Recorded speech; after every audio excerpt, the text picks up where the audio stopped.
So if you've got one of these summer parasols in your garden, don't forget, many of them do not come with the weights to support the base.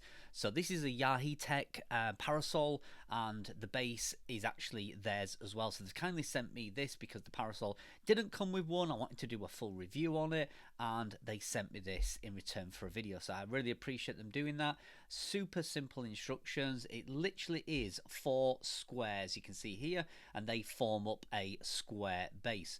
Now these can be filled with water or they can be filled with sand. In fact, I actually got the sand to put them in, but for the sand I think you'd need to dry the sand out a little bit. You can see my sand was quite wet. It'd be difficult to get it into the small holes, so I decided to fill it with water. So you can use sand or you can use water. I do think sand would be heavier, but if you're filling it with water, make sure when you get these little caps, there's 4 of them, that little rubber seal is in place. Now there's also something else I'll tell you about in just a second about those caps. So it was really easy to fill it. I mean, you could fill it from a tap. You can see I did it from a hose. It actually took a lot longer than I thought to fill it.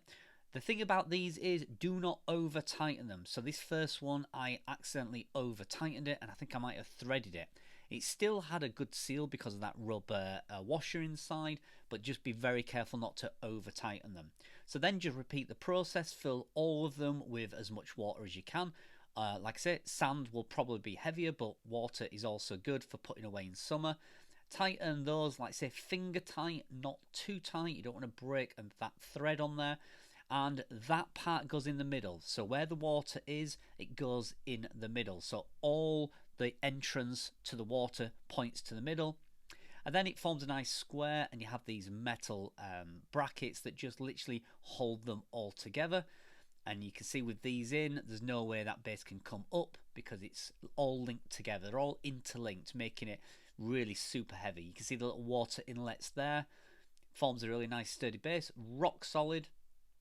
Perfect for putting my parasol in, and as you can see, goes up nice and steady. Now it was quite a blustery day. You can see the parasol will blow around, and this thing is super heavy. There's no way this is going anywhere. Absolutely perfect.